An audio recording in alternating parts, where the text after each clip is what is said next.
Good afternoon, everyone. Welcome to the fourth webinar in our series of electrification for informal settlements.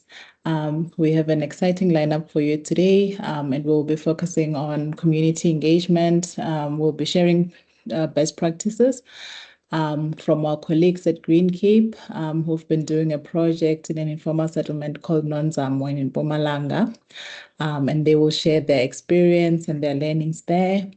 Then we will move on to our colleagues at City Power, Penelope, who will be sharing on the experience of Joburg implementing 5 microgrids in the city of Johannesburg, which was also a very exciting project with a lot of lessons as well.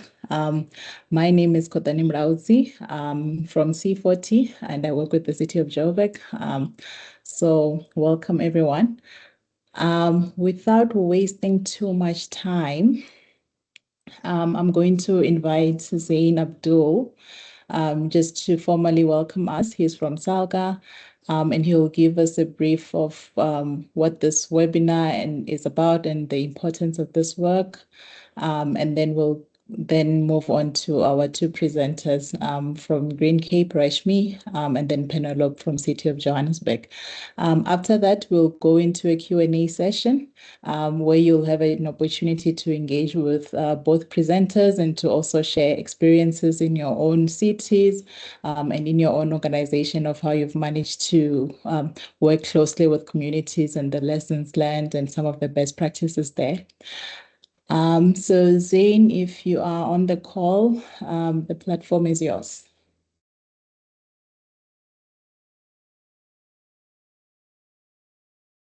Hi, Kudani. I don't think Zain is on the call yet. All right. Thanks, Sean. Seeing that Zain is not on the call yet,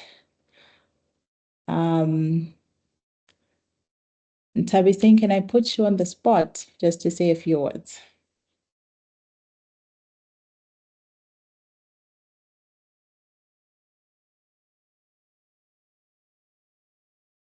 Sorry, Kadani, I was I was muted. Sorry about that. Yeah, thank you, colleagues. I would like to welcome everyone who made it for this session. So today we'll be just listening to our presenters, just to give us presentation on community engagement and co-creation.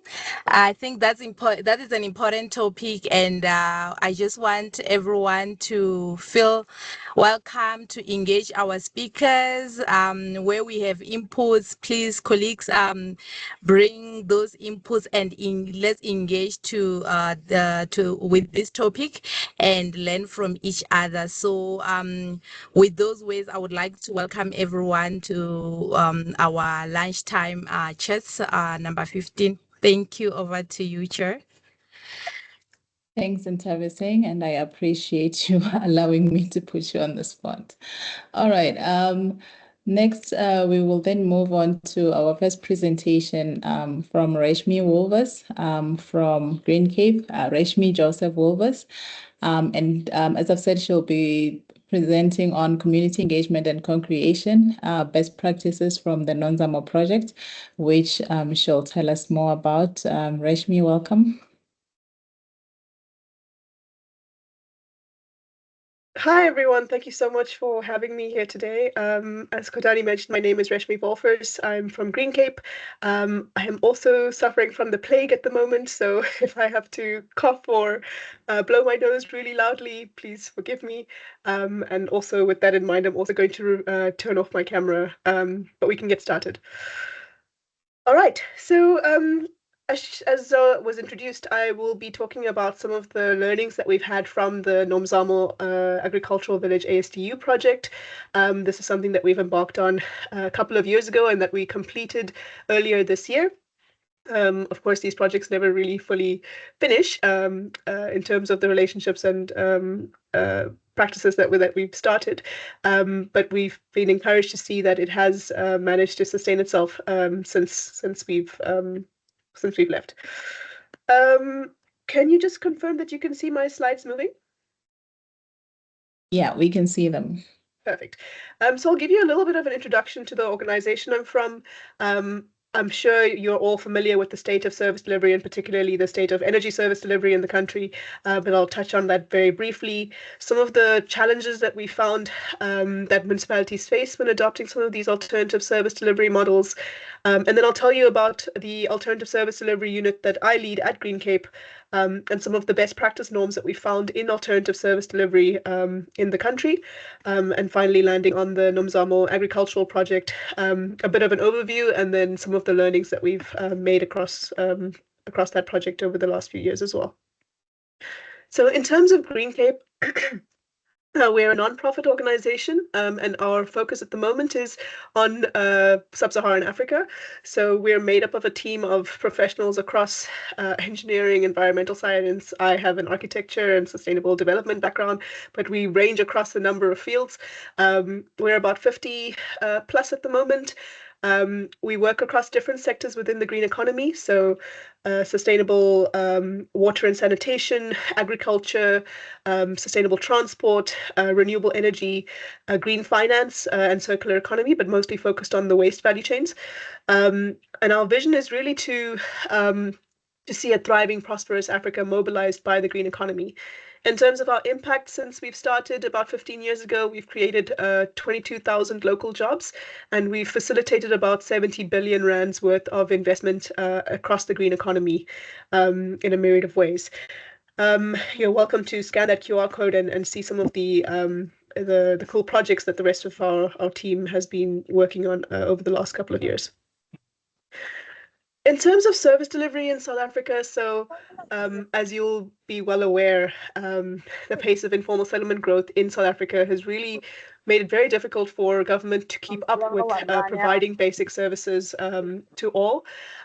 These informal settlements are characterized by high levels of vulnerability, and they're really exacerbated and also impacted by a number of these interrelated challenges that they face. So a lot of people in these communities are living in high levels of poverty. There's high levels of unemployment. Sometimes related, there's high crime rates. Informal tenure is a common feature across these communities, and there's limited basic services, sometimes due to poor access ways, and also poor public facilities in many of these spaces. So, and then in terms of the actual, sorry, is this? Okay. Sorry, there's some background noise. But despite this, the situation, we have a relatively high national electrification rate in the country, but there's also a number of households that are living in informal settlements that are still considered energy vulnerable, and you'll find that there's a backlog of about 1.6 million electricity connections in the country at the moment, and that number is just going to continue to grow.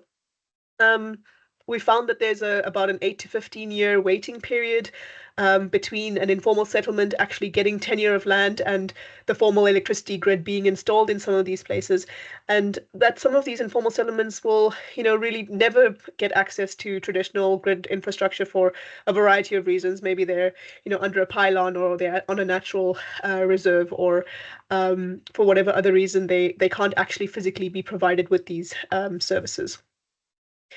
If you look at the kind of policies and plans and acts that we have in place around basic service delivery in South Africa, we have a number of really excellently written policies, but the implementation thereof is where the challenges start. And one of the reasons is that if you see the table on the right, is that the number of these informal settlements is enormous. And these numbers are, by the way, probably quite outdated because they're from, I think, last year. The estimates are significantly larger than this, without a doubt. But we find that the cities or the provinces with the major metros are leading in this charge. Based on our engagements with local municipalities, there are some of the main challenges that we're finding with these informal settlements in terms of their prospects for alternative service delivery is that they have uncontrolled growth. there's often limited ability of the local government to provide law enforcement or protection against infrastructure theft and vandalism. Many communities, specifically those around the coal belt or in some of the metropolitan areas, they're quite politically charged with high levels of unrest as well. And then there are concerns, or there were concerns about offering permanent services, which may encourage permanent occupation. But I think this has been dispelled by the fact that, you know, these people are here to stay, and these communities are going to grow. And whether you provide services or not, there's many other factors at play in terms of why they would want to stay in those areas. And irrespective, we would have to ultimately provide services to them. And then there's the perceptions on unwillingness from communities to buy into these alternative service delivery options. But we found in our work that, you know, this is not necessarily true. Of course, some aspect of it is, and there's also something to be challenged about what they're willing to pay for services as well. So in terms of what I do and the work that I lead, so I lead the Alternative Service Delivery Unit, or ASDU, at Green Cape. We're a community-led, data-driven unit, and we design and implement tailored off-grid service delivery models with communities that have three lenses. So they need to be financially sustainable in that they are sustainable not just for the service providers that are providing the services on the ground, but also affordable to the residents who are signing up and paying for these services.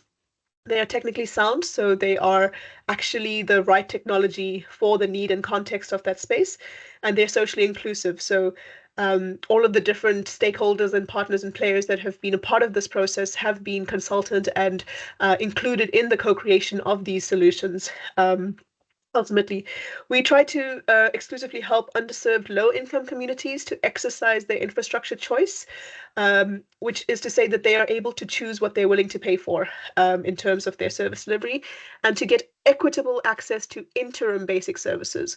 And I'd just like to focus on that interim because we are in, you know, by no means competing with traditional electrification.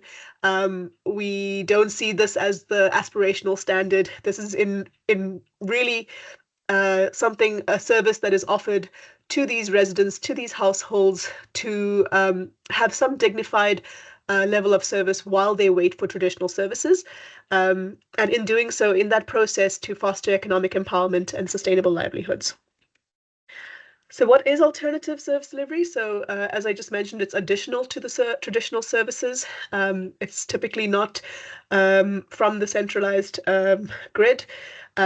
We have a high level of community participation and involving of citizens in the design, the implementation, and the management of these services. We want to really, you know, use the existing assets within these communities to drive these local solutions. And we believe in partnerships. So leveraging the resources and expertise of the different stakeholders across this value chain to really come together and drive the efficiencies in service delivery that is possible through a recognition that government can't do this alone and that we should be holding hands to try and make this possible. And ultimately, it's a solution that has been designed with people rather than for people. We have two types of projects. So we have ecosystem enabling projects and also community implementation projects.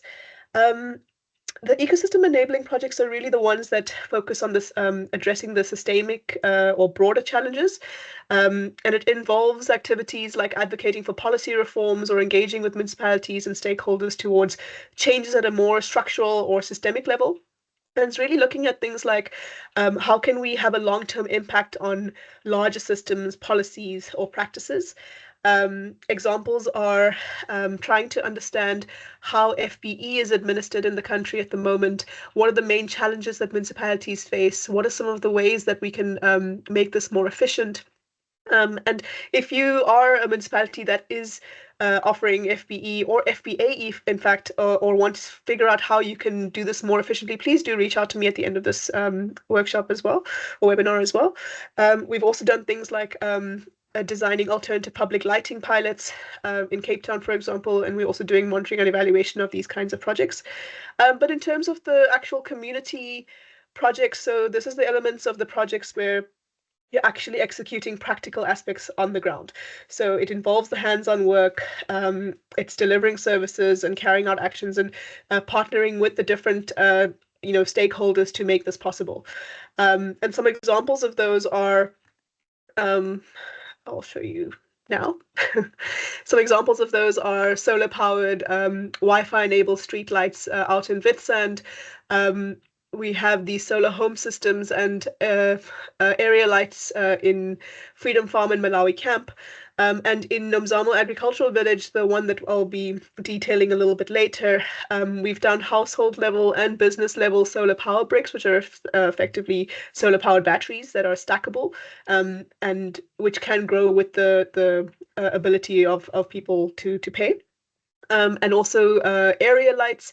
There we also installed, excuse me, there we also installed solar-powered communal freezers, and we had a number of social impact activities as well, but we can touch on those just now. But in terms of best practice norms for alternative service delivery, so not just looking at the projects that we've done, but other service providers who are doing incredible work around the country across energy, water and sanitation, and waste management as well. We try to understand what are the common factors that these different service providers and projects have in common. And they were really split between the three lenses that I mentioned earlier, which is across the technical, the social, and the financial. If you look at the technical, it was that these solutions were designed and informed by data that was gathered in the communities. It was solutions that were co-designed with the communities and not necessarily imposed on them.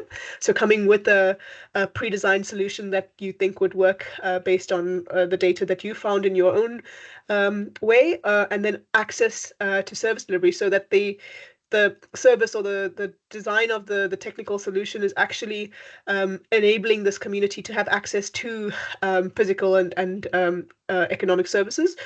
And then in terms of social things is that social aspects of these projects is that they typically did hire or employ people from the communities themselves to do many parts of the project delivery.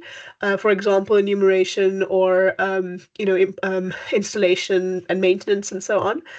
Skills training was also really important, is that the community was included and capacitated to really take these projects up and keep them going. And then community ownership of the infrastructure. And this is, I suppose, in part with the financial norms, but it really spoke to the buy-in aspect of these projects as well. That they are able to own these systems. They have the agency to decide how they use them and what they use them for and what they do with those systems ultimately. And then financial norms is that, these are there's a consideration around what communities can afford, what they're willing to pay for, and what needs to be sustainable for the service provider as well, and finding a middle ground there, and a co-payment model. Which is something that we've tried to encourage in all of our projects as well, and we're seeing that it is something that is important for many other reasons and in many other projects as well. Is that communities or households or whoever the recipient is pays in some way towards the service as well. And ultimately, it's that you need to adopt a systems approach. There are so many interdependencies and complexities in this space that you need to really look at a whole lot of different factors before you deliver any kind of project in the space. And you need to really be flexible and agile and able to adapt to the changing needs of these informal settlements, because they are incredibly dynamic. The number of households even may change from, the beginning of the year till the end of the year. And that's only one type of change. And you need to really be able to support the capacity building to empower those local stakeholders to step up and to become active citizens in their own right, and to to manage those processes where you're not able to throughout. If you'd like, these are some QR codes that lead you to some videos and industry briefs and and more information about the ASDU, please have a scan of those. I'm sure this presentation, actually, I'm not sure, but I assume this presentation will be shared, and I'm very okay with that. But if you'd like to watch a video which tells the story a little bit more eloquently than I'm about to, then please do have a look at that as well. In terms of the Nomzamo Agricultural Village, which is the project that I wanted to touch on, this is a project that we did over 2 phases. It took about two and a half years, or just over 2.5 years, to complete. The first phase was funded by the Royal Danish Embassy in South Africa and the New Zealand High Commission, and ultimately we were tasked with providing or offering alternative energy services to 300 households in that community. And in the second phase, the French Embassy of South Africa came on, and we were able to provide or offer these alternative energy services to remaining households, and also explore a pilot for decentralized sanitation in that space as well, which was very exciting for us. I mentioned offer and not provide, because we can't force people to sign up for systems. We can't force them to pay for services. But it's through this activity, through the mobilization, through the trust building, the community engagement, and really showing the value that we hope to bring in these spaces, and that it is a co-designed solution that they've asked for and want, that we are able to ultimately provide them with this level of service, but that they ultimately need to want and pay for it. Just to show you what a partnership model typically looks like. So Green Cape is our governing authority over the ASDU. And so the funders typically pay Green Cape, and then we partner with the different service providers or implementation partners across the technical and social. It's not always just one service provider. There may be more than one per category, but we essentially act as the facilitation unit to ensure that the services that are delivered is in line with the community's wants and needs, and is designed with the community as well. You'll see in the second phase, the only change is that the funder changed. This is the ASDU process. It is quite involved and lengthy. It is one that we've done in a number of the projects that we have had so far.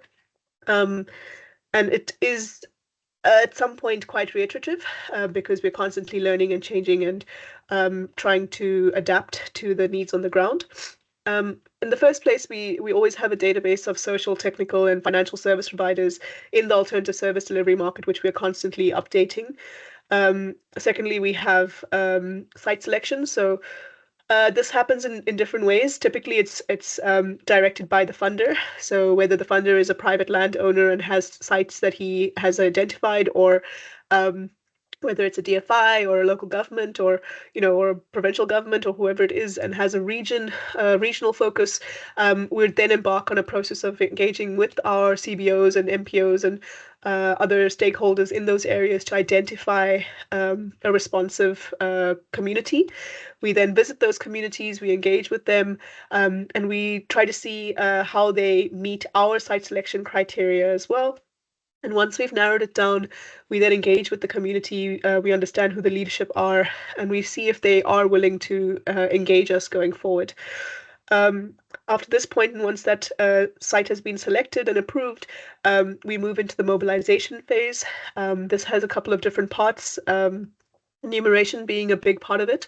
Enumeration is essentially just household data collection, door-to-door data collection.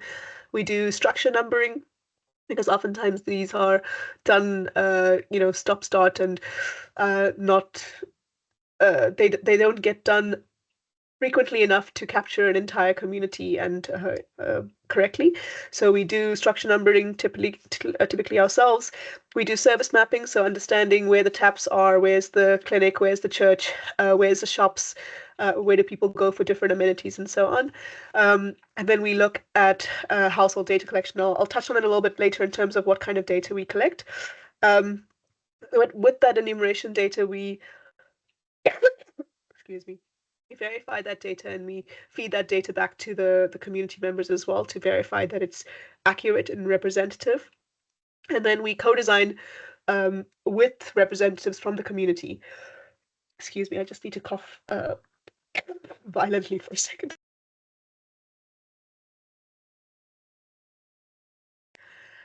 excuse me. And then we design a intervention brief for community intervention. For the community. So working with them, we try to understand what are the social needs or priorities of this community, what are the technical priorities of this community, and what is this community able and willing to pay for.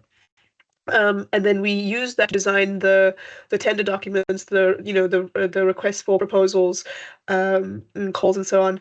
When I say tender, it's probably a little bit different and less cumbersome than typical government processes. All I mean by tender is that it is a open and transparent process to finding of service providers. So we publish on our website, on our social channels, to try find stakeholders. We shared with our networks as well in terms of finding these service providers who are able to provide services for the context that we've laid out.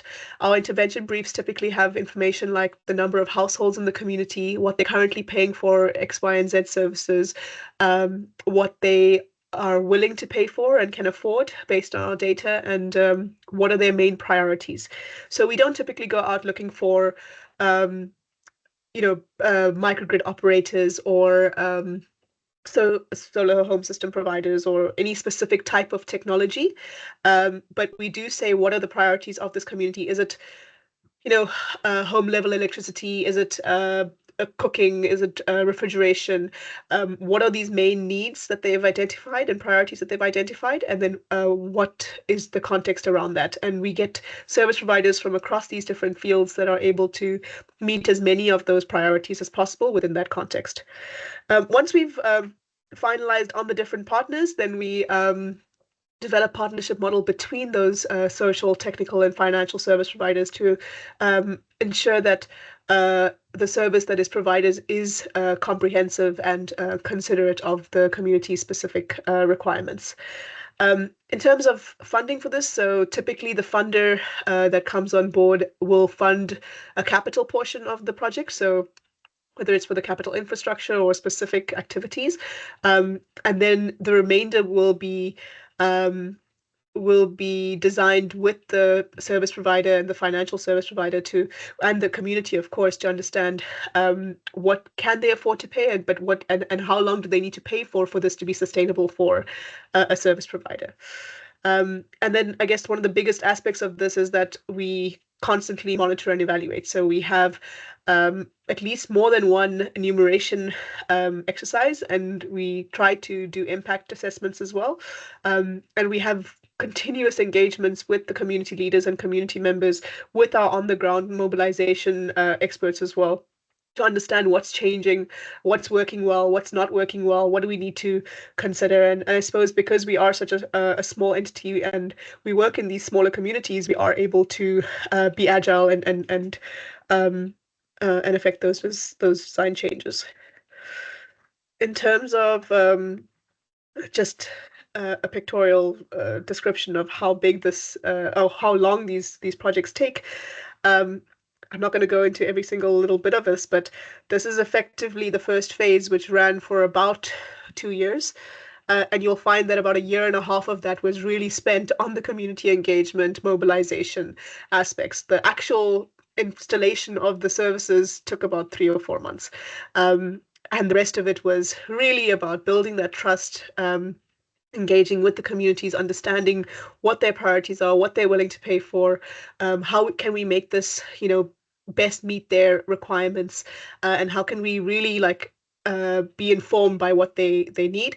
And then it was a little bit of the skills development and the training and the signing up of people to these services, followed by ongoing engagements with them to make sure that we are meeting their requirements, that we are able to address any changing needs and those kind of things. So that's just to emphasize that you really need to make time for the aspect of community mobilization, because it really is the make or break of these kinds of projects. So asset-based community development is probably something that will come up a few times going forward, but ultimately it is that communities know their context better than anyone else. you need to be able to appreciate what strengths and assets they actually have in their communities to encourage that community buy-in and support, and really leverage what the community knows, what their experiences are, their resources, their networks, their skills, rather than just simply like addressing what we think that they need. And this mobilization is so important because, especially through a participatory co-design or co-creation approach, because if you engage communities creatively, you can really help them to appreciate their own strength as a unit and to become these active citizens that can design their own solutions, which ultimately will encourage that community buy-in that you really need, the support that you need for this process. And this is just an example of one of those kinds of activities that we do over a period of time, which is looking at having looked at the data, having presented that data, having verified it, and using that as a framework, looking at what are some of the issues that we haven't captured, what are the nuanced bits of detail from these community members that data alone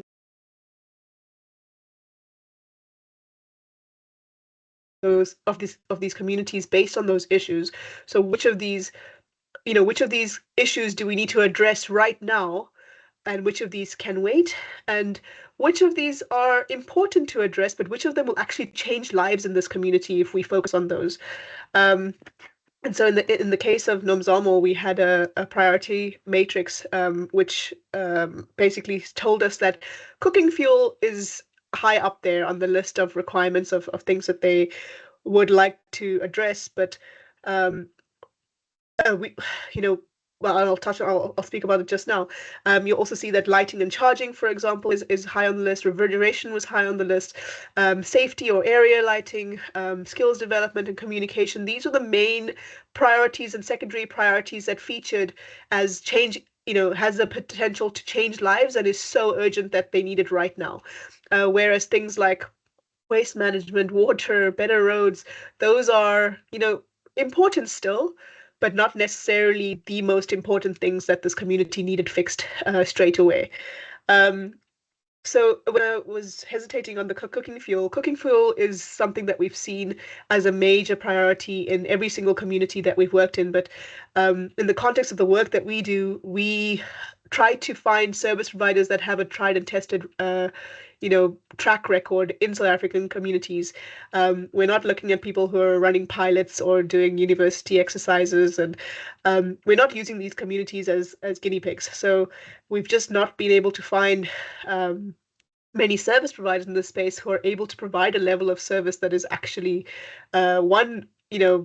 affordable, and also just efficient in terms of what they're providing. So unfortunately, in this case, we weren't able to address the cooking fuel need, but in fact, we were able to address almost all the others, which is great. So in terms of some of the technical impacts, we had 408 household level solar power bricks and 4 customized business power bricks for the tailor, the quarter shop, the spaza shop, and the ECD center as well. We did 10 communal solar freezers, which is quite a novel and innovative exercise or activity that we did there. And that was actually managed by residents in the community who then, got a job out of this process as well of managing these solar freezers in their community, and as well as 60 area lights, which have just been, created such a massive impact in this community in terms of safety and vibrancy in that space. We also have social impact. So we've done a number of skills training exercises, leadership skills, small business and entrepreneurial training, first aid training. This is an agricultural village, so urban farming was really important as well. We facilitated learning exchanges, we bought materials and equipment. And from, I think, November of 2023, they'd already started selling or maybe it was 2024, sorry. They'd already started selling their cabbage harvest to the local checkers and other harvests as well since then, which has been really encouraging to see. In terms of economic impacts, we've created 72 temporary jobs, 4 installer jobs, 2 Pico Champion jobs, which is basically like sales or marketing jobs, and those Pico Champions have gone on to become franchisees who can now deliver this in other communities, or at least deliver the Pico service in other communities as well. We've facilitated saving schemes and the like. So why does the work that the ASTU does work? So the solution, first of all, is and foremost is designed with the community and really tailored to their priorities and affordability. The community co-designs and owns the project as their own. And this is something that we've been really grateful to see since the end of this project, is that the Nomzamo community and leadership don't see this as Green Cape's project or Pico Power's project, but they really see this as Nomzamo's project because they were part of the team that designed the solution, that attracted the partners, that signed contracts with the partners, and have stepped up in so many ways to manage and maintain this project. So they've really taken it up as their own. So that community buy-in aspect has been so strong in this particular space. And I think in large part that's due to us spending so much time building trust and relationships in this community. The community, of course, has lower expectations of service provision from us versus, for example, formal electrification, because it is, we've been very explicit that this is an interim or temporary solution while they wait for formal electrification. And then it's the propensity to pay. So if the government was to provide or offer this, the community may not be as willing to pay for a service. And so that's something that we would have to explore as well. Excuse me, I'm so sorry. I'm coughing so much. Just give me 1 second, please.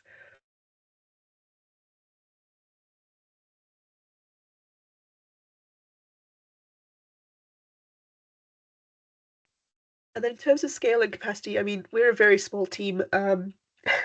We have about 2 or 3 green capers per community, and then a lot of service provider support as well.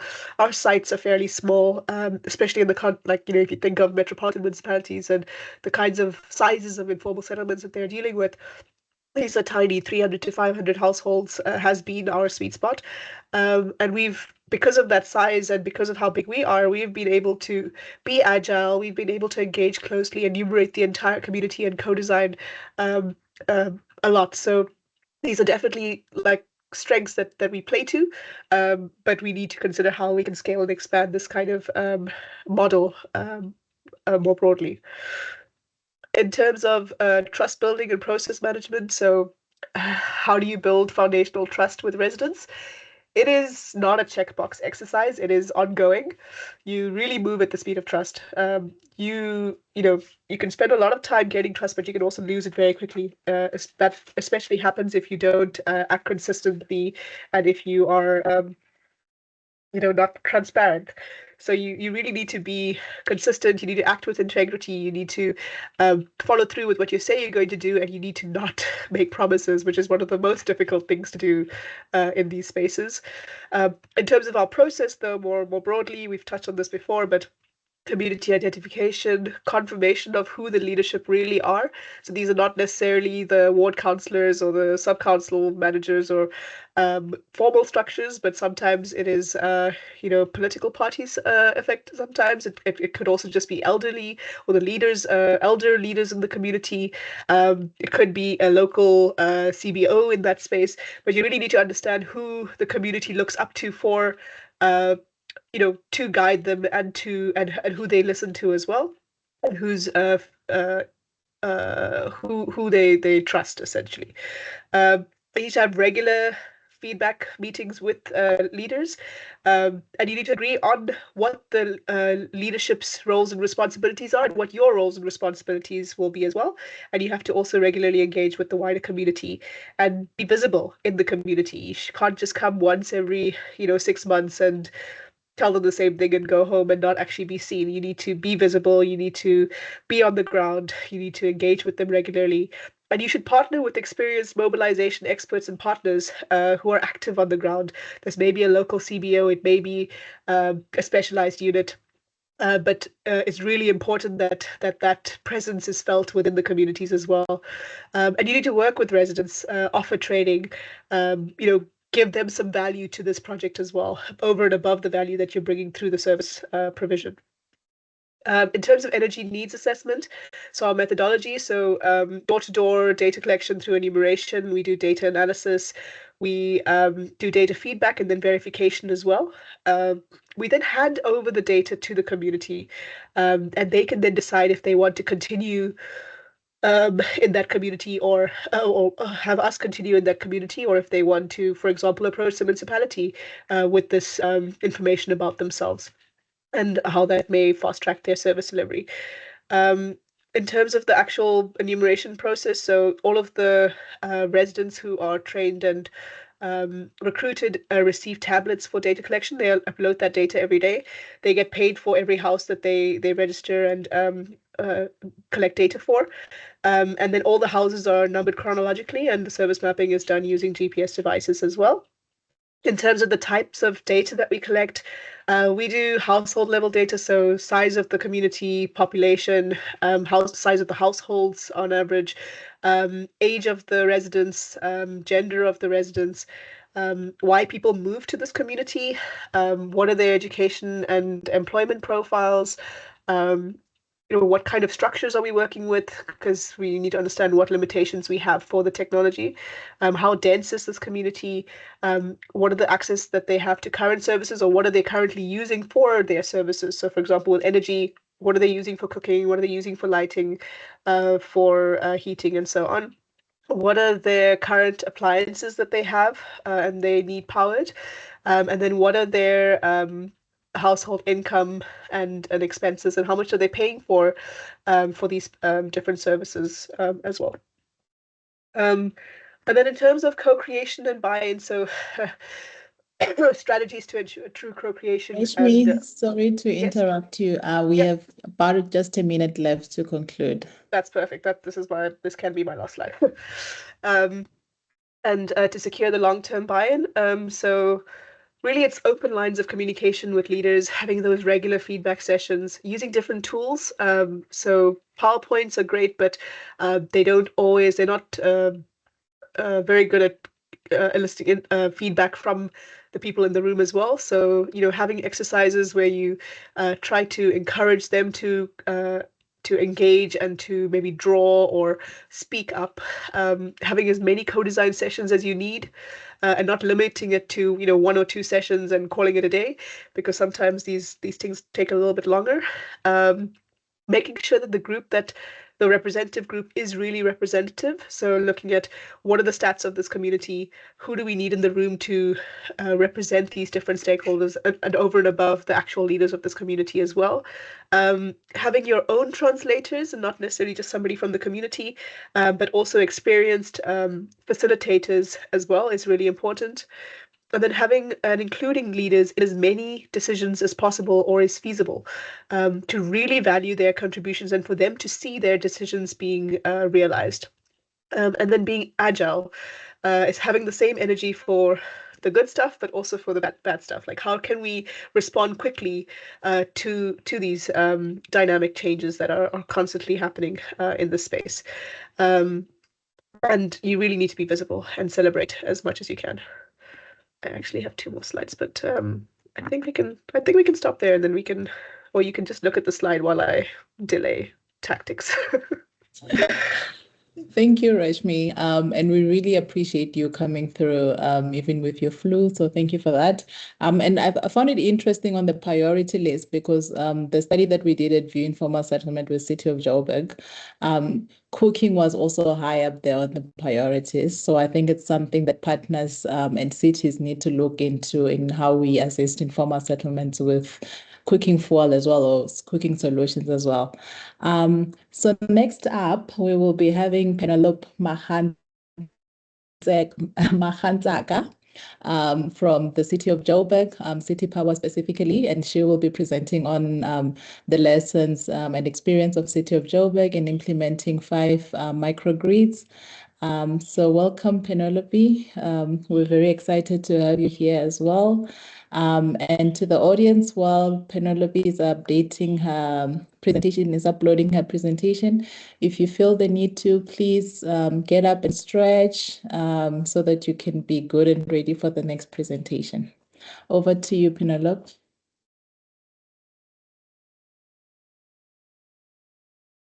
Good afternoon. Can you see my screen? Yes, if you can please make it full screen, Okay. put it on presentation mode. All right, done. Thank you. All right, good afternoon again. My name is Penelope Musana. I am the Senior Community Engagement Officer from City Power. City Power is a customer-centric energy service company owned by the City of Johannesburg. Today in my presentation, I'll be taking you through community engagement processes we follow when we electrify informal settlements, the lessons that we have learned along the way, and our best practices. So this is the critical path. This is basically just outlining the steps that we follow from our internal engagements with all the departments that are involved when we electrify to when we implement and the monitoring of the project as it's ongoing. So our internal engagements, they start with a presentation from Asset Creation Department to Community Engagement, which is the department that I'm under. It's Community Engagement and Stakeholder Relations Department within City Power. The presentation will outline the project scope, the budget, the duration, and the value to City Power and the customers. After the presentation is done internally, Community Engagement Department will then advise on the community benefit packages to manage the expectations on the ground. So before we actually go to engage the people on the ground, we will have those internal engagements to make sure that we manage any expectations. After the internal engagements are done within City Power, we will then, as community engagement, go and engage COJ, City of Johannesburg CRAM office, and Ward Councillor. So as a department, we'll convene a meeting with CRAM office. CRAM is Citizen Relationship and Urban Management, and the Ward Councillor to introduce the project to them and all its benefits. So they are the first stakeholders that we engage to introduce the project to. This is a very important step because CRAM plays a huge role during execution of the project. They also form part of a steering committee that will be established as soon as the project gets implemented. The councillor will then advise on the date for the public meeting. The public meeting is a public participation meeting where we will go as community engagement from City Power to go and engage with the community and introduce the project to them together with CRAM and the councillor. So the councillor will also highlight community dynamics as they are different per ward, issues to address to avoid possible project disruptions, which may lead to delays of the project. When we move to the community engagement side, we'll start with the public meeting. Community engagement department will present the project to the community members. In the public participation meeting, we will unpack all community benefit packages and introduce the contractor of the project coordinator, and all stakeholder personnel that will be involved in the project. The part in the presentation that is of great importance to the community is always the benefit component of the project. Here we will present all the job opportunities in the form of CLO, community liaison officer, EPWPs, and opportunities for small, medium, and micro enterprises. We also outline the corporate social investment benefits, if there are any, in that specific project. So the CSIs, it's a benefit where the contractor, after they have completed the project, they are able to give back to the community by either painting a school or erecting a playground for the community. So it's just an extra thing that gets done. And after having the public meeting and outlining all the benefits packages, we will then facilitate the process of acquiring CLO and EPWPs to work in the project. So CRAM will then lead this process by advertising for the CLO position, and the contractor will be responsible for shortlisting, interviewing, and appointing the CLO. The CLO is not contracted to City Power. The CLO will be contracted to the contractor. City Power, as community engagement, will be there to just observe the process.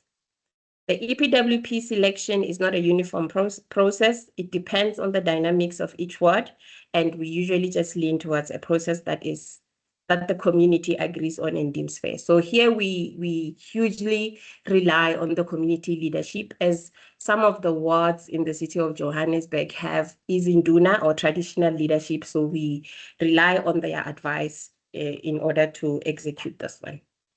After we are done with the CLO and the EPWPs, then there will come an SMME briefing. The SMME briefing is conducted by us and also the contractor, where small businesses will be able to come and the contractor will present the work packages that are available for the small businesses, and the businesses will submit profiles, business profiles. The contractor will go through those profiles and select according to the work packages or the scopes that he has outlined in the SMME briefing. After all these absorptions have been done, a steering committee is established. The steering committee will include CRAM office. It will include the project coordinator, the community liaison officer, stakeholder relations officers that will be included, and the community leadership will have representation as well as ward governance.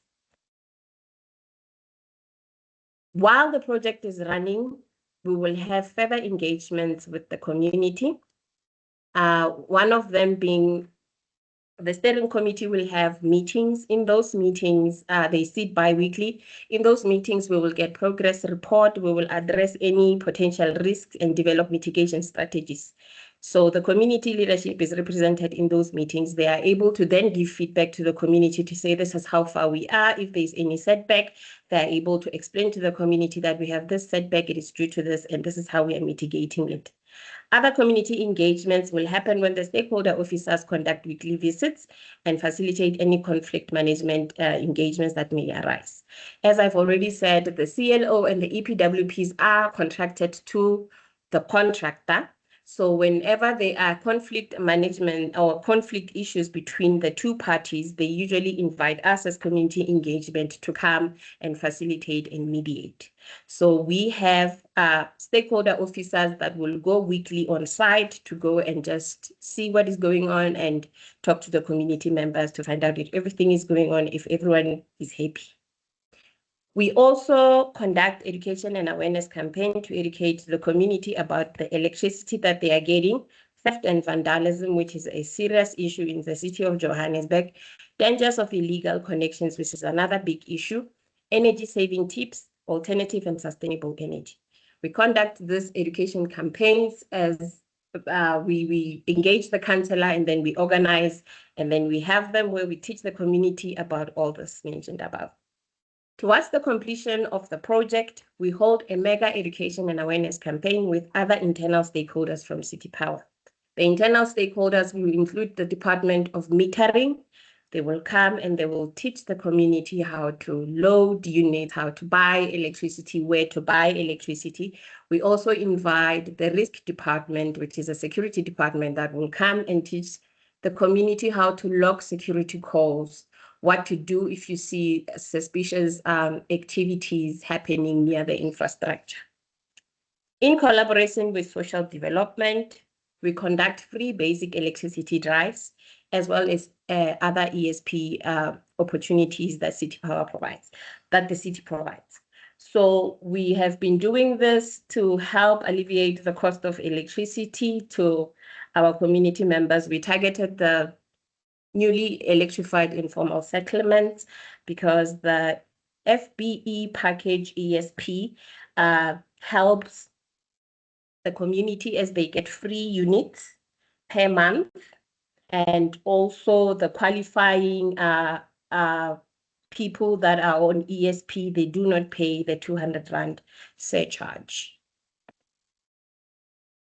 The work that we have done in informal settlements, I'm just going to mention 3. We have electrified Amarasta. Amarasta is an informal settlement in Alexandra. We have electrified it and it supplies 200 households.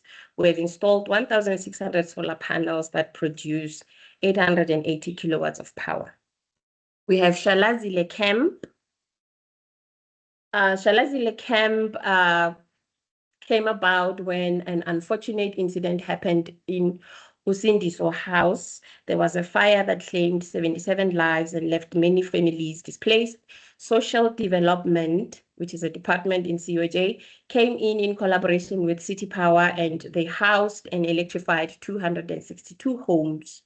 And the solar plant at Shalazile has 18 panels that produce 1 megawatts of power.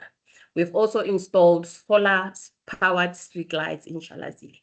Then there is the view that is currently nearing completion. The project will supply safe and reliable electricity to 180 houses. Our best practices is leading with transparency. Communities have lost faith in the government, and sometimes when you go to introduce these projects, you are met with so many questions and doubts, telling you that we know you guys are never going to complete this, we know you guys are just going to run away. So leading with transparency and outlining everything from the beginning helps a lot. Also making certain packages or certain services accessible to them has also helped us a lot. A lot of community members didn't know much about ESP. They didn't know about FBE, free basic electricity. So we took the services to them to make it easier for them to know about them. Educating the community always helps a lot. You are able to tell them about the electricity that they'll be using, tell them about alternative power, and teach them about theft and vandalism. Some of these communities don't know much about those things, and we also make sure that we teach them a lot about illegal connections, the dangers of illegal connections. They are the ones that suffer a lot because of illegal connections.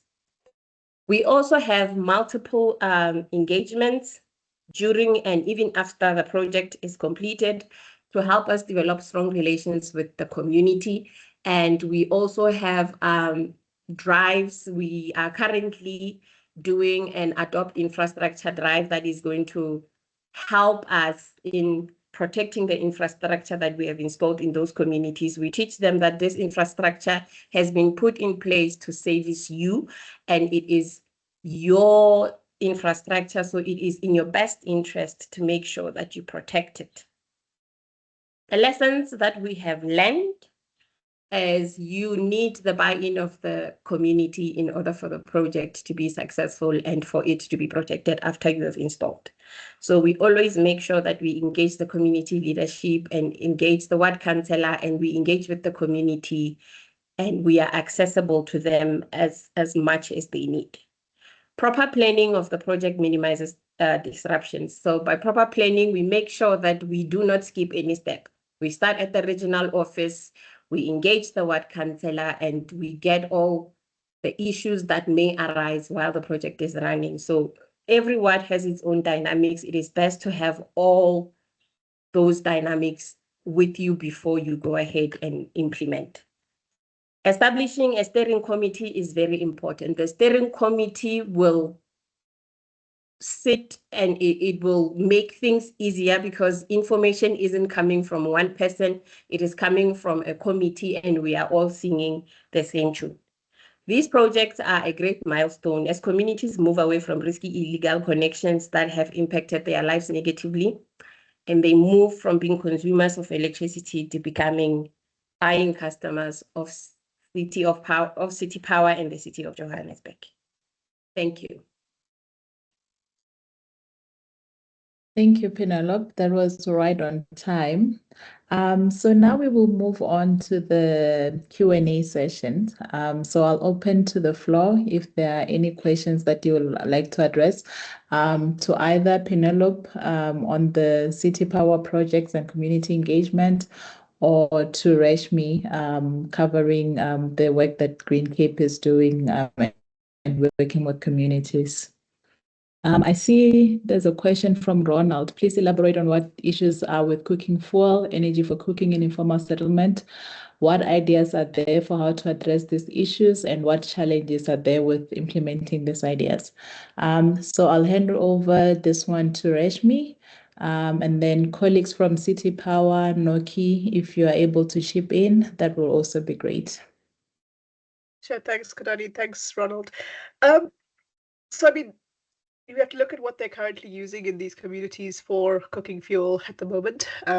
It ranges depending on where they are and what they have access to, but it could be, pure coal, like we found in Nomzamo, not even charcoal, but just actual coal that they were burning in their homes, or wood. Many households also use paraffin, and in more metropolitan areas, you might find that they use gas as well, which is often, not regulated in the informal economy. So they end up paying more than what you and I are paying at informal markets. So you have to, look at how much it costs. But when you look at the alternative of what people are paying, it doesn't really there's not much of a matchup in terms of how much they would be paying for those services or for these alternative or um, uh, I'm trying to think of the right word for this thing. There's so many different types of them. There's those pellet ones, pellet cook stoves, and different types of biofuel gases and those kind of things. But the actual stove systems themselves are not particularly robust, and they are quite expensive because they're still being trialed and they're very fairly new on the market. And they're not as efficient. They take significantly longer to cook things than what you can with gas or with wood or with paraffin, um, even though their environmental and health benefits are significantly higher, but sometimes efficiency is important in these contexts as well. So it's, I guess, the challenge that we have is just finding solutions that are able to meet all of those different criteria, and which meets the pockets of people at the same time. Thanks, Rashmi. I think that covers it well. Noki, do you have anything that you want to add? Thank you, Korani, and afternoon, colleagues. I think Rashmi has covered a lot in terms of what Ronald has asked, in terms of the efficiency, and on our side, it's something that we have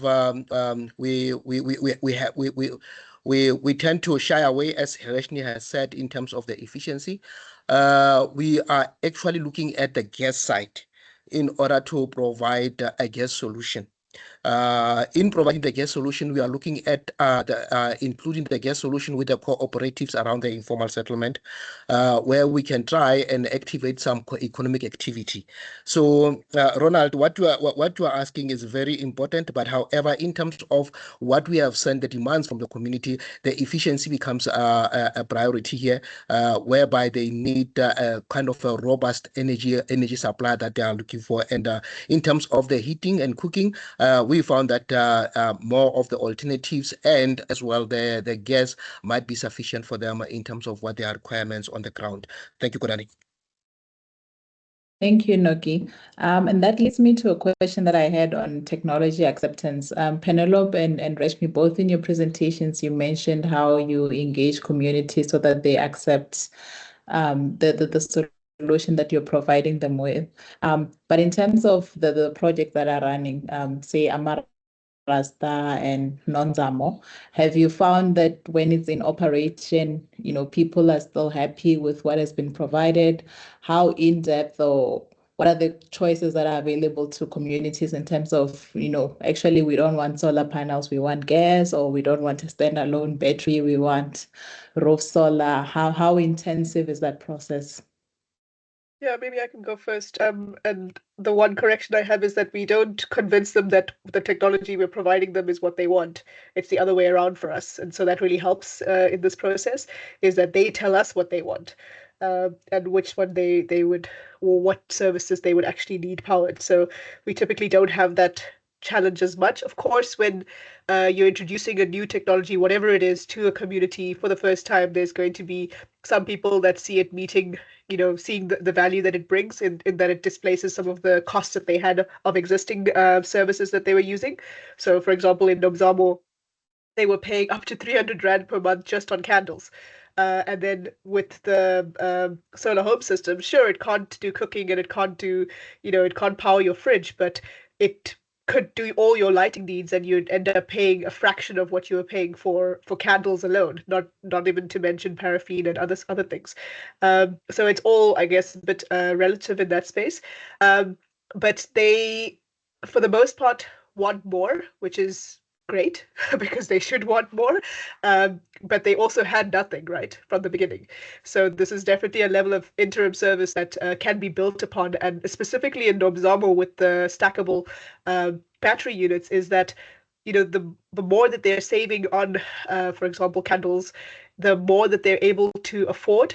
And if they want to buy another system, put it on top of that one, they can then power more appliances. So it is something that can grow with them and can build. It's modular, so it can be built to match their energy requirements as they climb that ladder themselves, effectively.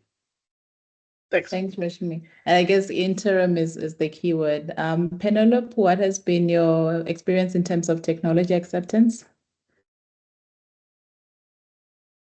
The community is happy with the electricity, considering that before we came in, they either didn't have electricity or were connected illegally, which also caused problems for them. So they are happy with the technology, because the one thing that they like the most is the fact that it is solar powered. So when there is interruptions with electricity, they still stay on.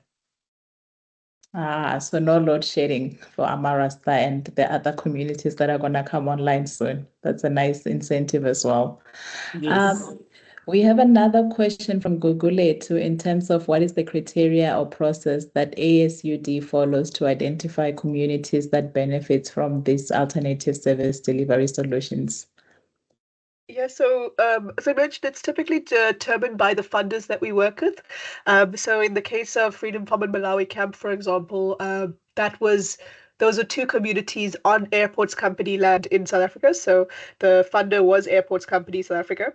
And they wanted to expand their runway, and so they wanted to provide the two communities with an interim level of service while they were waiting to be relocated. Funny story, they were supposed to be relocated about 3 years ago, and they're still not. So, which is kind of a common theme that we find. And then in case of the most recent one, so these funders, the French, the Danish, and so on, they were funding projects that were going to impact the just energy transition, and so they had highlighted Mpumalanga as the area. And so some of the criteria that we looked at after we had narrowed it down to a few communities based on our engagements with CBOs and NPOs in the area, and also local governments and so on, was to see, are these communities on their electrification plans of those local governments? Are they on private land? Are they particularly violent? Are they safe communities? And are they responsive? Like, do they want to engage with us? Is there established community structures in this community? And so those are some of the criteria that we look at to identify, if we have a choice, it's to look at those kinds of considerations. But we are, looking at expanding this quite significantly next year, and we're going to be looking at a number of communities in a few targeted provinces. And there, I think we have a little bit more, I guess, choice in which communities we work with. And so we will be looking at where we have established relationships and where those communities are actually responsive and meet some of these types of criteria. All right, thanks, Rashmi. Are there any questions from the floor? I think it would be actually nice to hear from the room. If anyone has a question, you can unmute and engage with our presenters.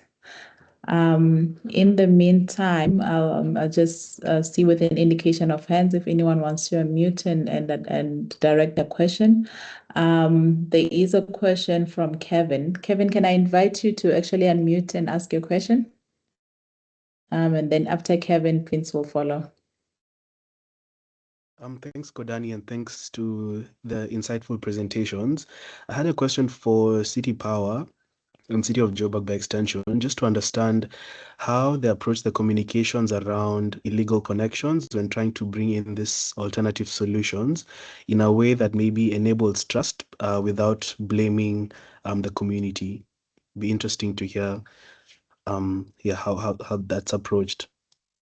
All right, thanks for that, Kevin. I'll take Prince and then we'll go back to the presenters. Prince, please go ahead. Thank you so much. And first appreciation to the presentations that we received, very insightful. I am from an organization called Salga, and majority of the work that we have heard really coincides with majority of the work that we do at Salga as an organization via different portfolios.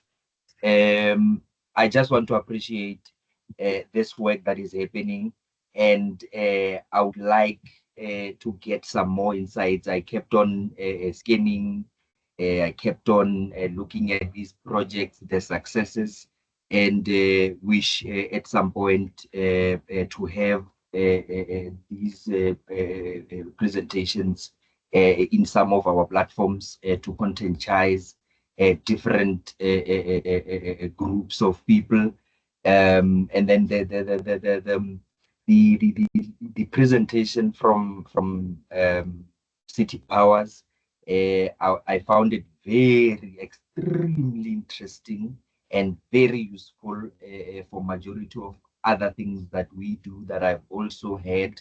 I work in knowledge management, very far from electricity, but very much closer in terms of content, in terms of written materials, ensuring that we cover the successes, ensuring that some of these stories, they get out there. That's how we coincide with different portfolios within our organization. Thank you so much. I came across this lunchtime chats, and I thought to myself, let me give myself time. This was a proper lunch. Thank you so much. Thank you so much, Prince. And we do have some material that we're developing on the City of Joburg work, so we'll be happy to share that. And I know that Green Cape also has some wonderful videos and material as well, so we'll also be happy to share that with you so that you can share it on to other cities. City Power, would you like to respond to Kevin's question? I have my senior manager in the meeting, Mr. Slaku. He will respond to the question. Thank you very much, colleagues. Indeed, I was put under on the spot. All right, in terms of approaching the communication with areas where there's illegal connection and we seek to put a legal electricity.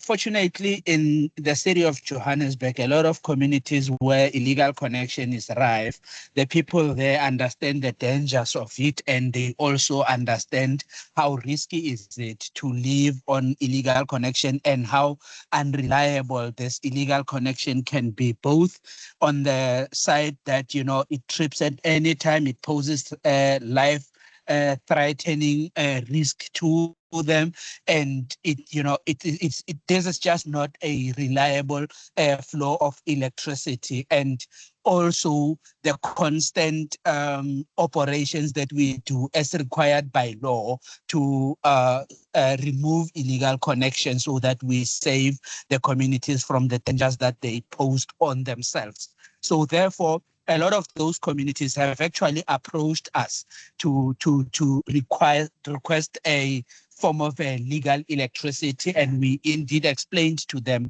the processes that needs to be followed for them to receive legal electricity, which includes the involvement and the lead from human settlement in terms of proclamation of their areas, realigning them and making sure that they are now proclaimed townships, and then making availability of funding for us to be able to electrify them. So in most instances that we deal with, they are quite happy to receive us with legal electricity supply than having to depend on illegal electricity. So therefore, we bring to them more service delivery relief than we are bringing a threat to them in terms of their electricity supply.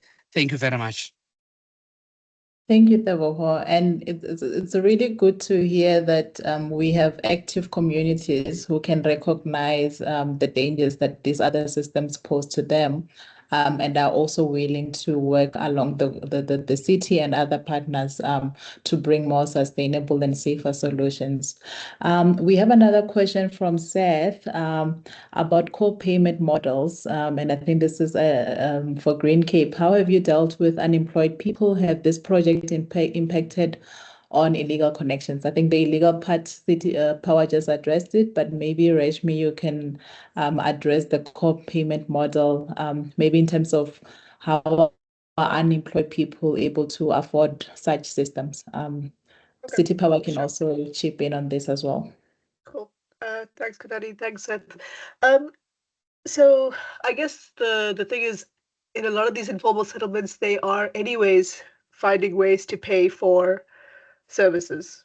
People need, candles, or they need to um, uh, use wood or whatever it is. So they are in some ways being able to find, to pay for these things. So that's the one thing. They might not be formally employed, but they are getting some forms of payment in some way or another.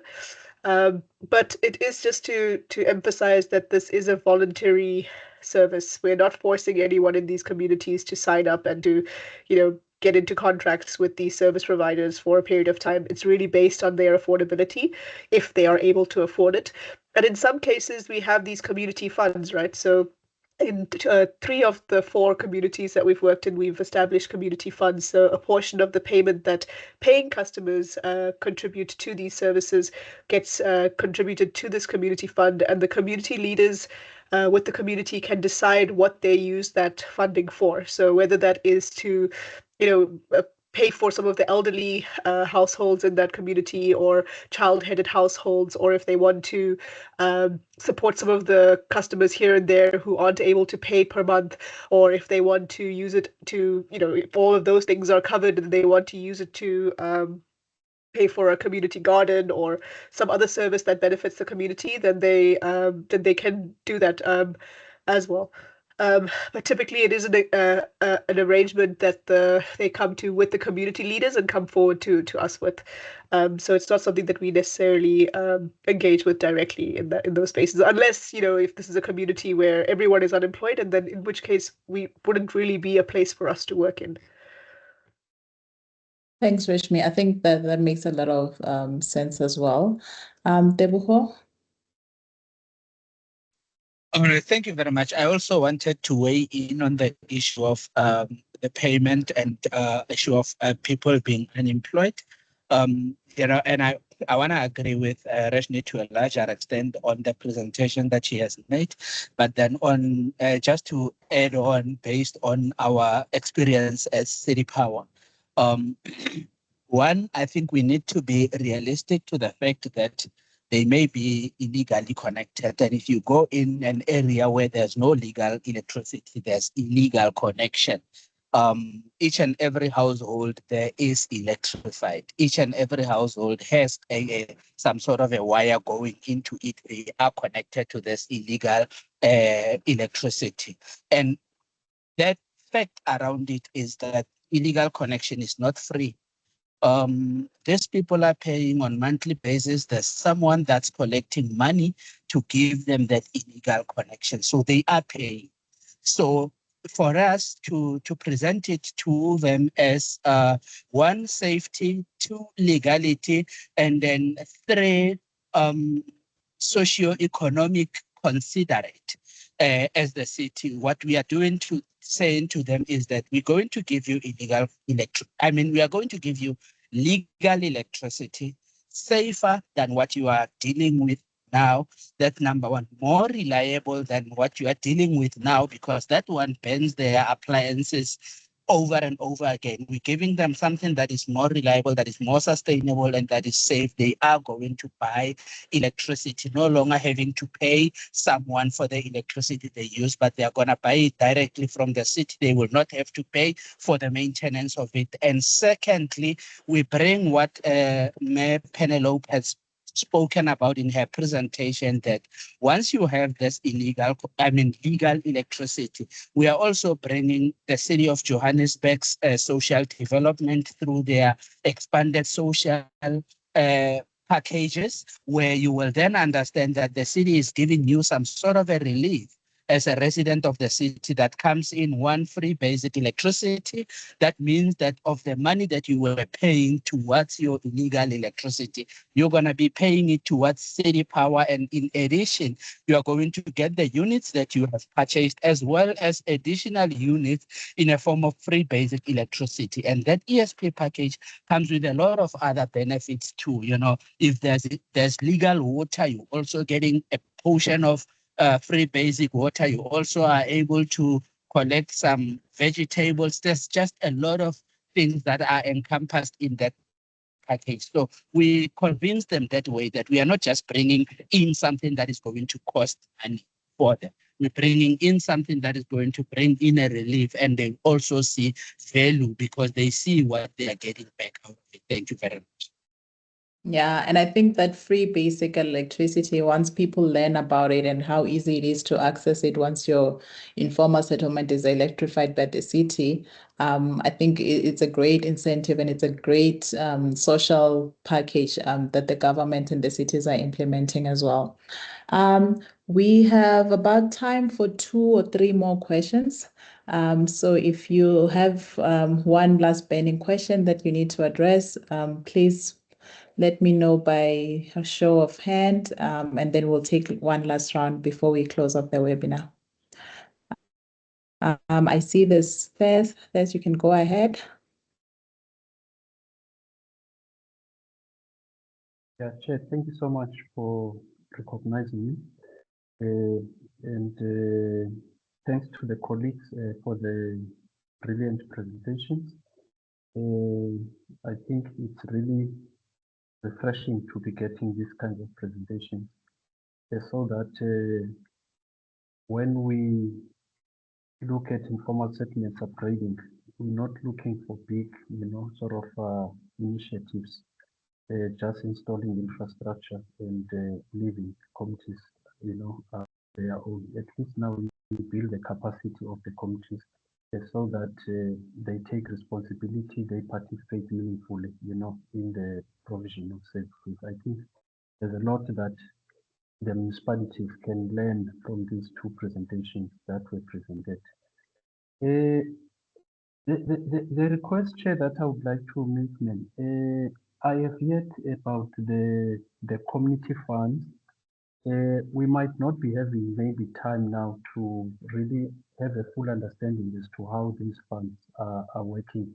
But it would be nice if maybe in your future sort of lunch meetings, you can really maybe try to empower us on how these community funds work, where are they being applied, and how they can also basically be used to even leverage under funding, sources from government to really make the communities to be much more, self-reliant and sustainable as well in terms of providing service. Thank you, Chair. Thank you so much, Seth.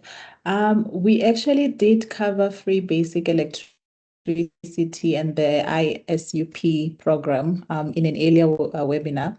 So what we can do is that at the end of this webinar, during the course of the week, Shan will send through all the previous presentations to everyone that has been attending the webinar so that you can also get your hands on those.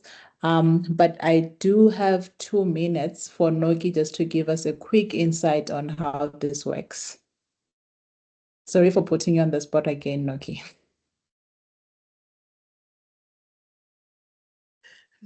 Thank you, Kodani. The point that I'm raising was more on the community fund, basically, the request. Yeah, I hear about. Oh, I was just requesting that maybe in the future, would you be able just to dip into the community funds, how they work in this informal marginalized community? I just have an interest in that area. I'm sure there are other colleagues who've got. Thank you. Okay, sorry, I misunderstood your questions. Will that be for Green Cape in terms of community funds? I'm not aware of any community funds that the city has, but I could be wrong. Noki, I think it's Reshmi? related to what I mentioned on the co-payment model and how we deal with unemployed residents. And said I'm more than happy to have a separate engagement with you if you'd like to understand it better. But typically in our projects, we have two types. So we have savings schemes that we support the communities to set up themselves and manage, and they have different focus areas, and community members that want to sign up for this will pay for it almost like a stokvel, basically. But on the other hand, we have this community fund, which is generated through a portion of the payments that the residents that sign up for these services pays to the service provider. So, for example, of Nomzamo, for Pico Power, they will pay, say it's 100 Rand for the system, they'll pay an additional 20 Rand that goes towards the community fund every month. And at the end of this year or at the end of the contract period, we disclose the full amount to the, or throughout the project, depending on what the need is, they disclose the full amount to the community leaders, explain how much there is, explain what are the needs of the project, especially from a funding perspective as well. How have people been keeping up with payments? And if that's the case, and they don't need to use the funding for, shortfalls, then we engage with the community leaders once more on what are some of the priorities they have, who are some of the people they'd like to support, are there any businesses they would like to capacitate with this additional funding, or would you like to just receive this funding at the end of the contract period and you can decide what you want to do with it. And so that's how the community fund typically works. It's usually housed by the service provider, and they just keep it in a separate account with their own agreements with the residents. All right. Thanks, Reshmi. I see this, you have a thumbs up, so happiness. And I think in the link that Reshmi shared, there's also more information on this project, and she's also shared her email. If you'd like to get in touch to know more about this community funds as well. Colleagues, we have come to the end of our webinar. I personally wish we could continue on this topic longer, but this is all the time that we have. This is also the last series in our series of informal settlement electrification webinars. So thank you for coming along in the ride, sharing information, sharing knowledge, asking questions.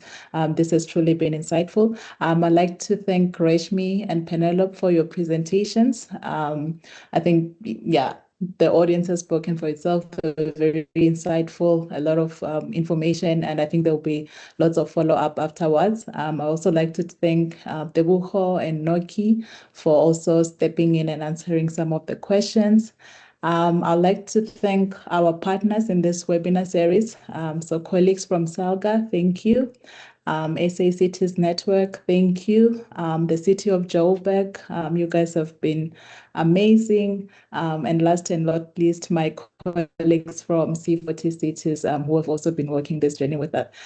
So the presentations will be shared after this. You can also access presentations from the last webinars, but that's all we have for you now, and hopefully there'll be more of this in the future. Good afternoon and thank you.